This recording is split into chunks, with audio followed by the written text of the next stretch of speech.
La Genèse, chapitre 29. Jacob se mit en marche et s'en alla au pays des fils de l'Orient. Il regarda, et voici, il y avait un puits dans les champs. Et voici, il y avait à côté 3 troupeaux de brebis qui se reposaient. Car c'était à ce puits qu'on abreuvait les troupeaux. Et la pierre sur l'ouverture du puits était grande. Tous les troupeaux se rassemblaient là. On roulait la pierre de dessus l'ouverture du puits, on abreuvait les troupeaux, et l'on remettait la pierre à sa place sur l'ouverture du puits. Jacob dit aux bergers, « Mes frères, d'où êtes-vous » Ils répondirent, « Nous sommes de Charan. » Il leur dit, « Connaissez-vous Laban, fils de Nachor » Ils répondirent, « Nous le connaissons. » Il leur dit, « Est-il en bonne santé » Ils répondirent, « Il est en bonne santé, voici Rachel, sa fille, qui vient avec le troupeau. » Il dit, « Voici, il est encore grand jour, et il n'est pas temps de rassembler les troupeaux, abreuvez les brebis, puis allez et faites-les paître. » Ils répondirent, « Nous ne le pouvons pas, jusqu'à ce que tous les troupeaux soient rassemblés. C'est alors qu'on roule la pierre de dessus l'ouverture du puits et qu'on abreuve les brebis. » Comme il leur parlait encore, survint Rachel avec le troupeau de son père, car elle était bergère. Lorsque Jacob vit Rachel, fille de Laban, frère de sa mère, et le troupeau de Laban, frère de sa mère, il s'approcha, roula la pierre de dessus l'ouverture du puits, et abreuva le troupeau de Laban, frère de sa mère.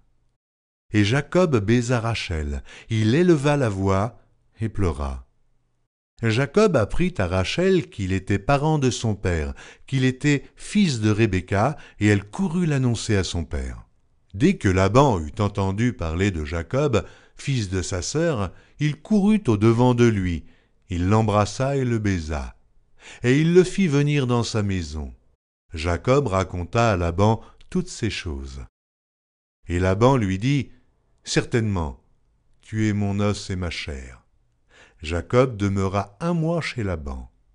Puis Laban dit à Jacob, « Parce que tu es mon parent, me serviras-tu pour rien? Dis-moi quel sera ton salaire. » Or Laban avait 2 filles. L'aînée s'appelait Léa et la cadette Rachel. Léa avait les yeux délicats, mais Rachel était belle de taille et belle de figure. Jacob aimait Rachel et il dit, « Je te servirai 7 ans pour Rachel, ta fille cadette. » Et Laban dit, « J'aime mieux te la donner que de la donner à un autre homme. Reste chez moi. » Ainsi Jacob servit 7 années pour Rachel, et elles furent à ses yeux comme quelques jours parce qu'il l'aimait. Ensuite Jacob dit à Laban, « Donne-moi ma femme, car mon temps est accompli, et j'irai vers elle. » Laban réunit tous les gens du lieu et fit un festin. Le soir, il prit Léa, sa fille, et l'amena vers Jacob, qui s'approcha d'elle. Et Laban donna pour servante à Léa sa fille, Zilpa, sa servante. Le lendemain matin, voilà que c'était Léa. Alors Jacob dit à Laban, « Qu'est-ce que tu m'as fait? N'est-ce pas pour Rachel que j'ai servi chez toi? Pourquoi m'as-tu trompé ?» Laban dit, « Ce n'est point la coutume dans ce lieu de donner la cadette avant l'aînée. Achève la semaine avec celle-ci, et nous te donnerons aussi l'autre pour le service que tu feras encore chez moi pendant 7 nouvelles années. » Jacob fit ainsi, et il acheva la semaine avec Léa. Puis Laban lui donna pour femme Rachel, sa fille. Et Laban donna pour servante à Rachel, sa fille, Bila, sa servante. Jacob alla aussi vers Rachel, qu'il aimait plus que Léa, et il servit encore chez Laban pendant 7 nouvelles années. L'Éternel vit que Léa n'était pas aimée, et il la rendit féconde, tandis que Rachel était stérile.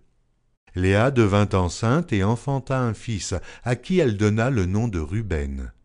Car il dit, « L'Éternel a vu mon humiliation, et maintenant mon mari m'aimera. » Elle devint encore enceinte et enfanta un fils, et elle dit, « L'Éternel a entendu que je n'étais pas aimée, et il m'a aussi accordé celui-ci. » Et elle lui donna le nom de Siméon.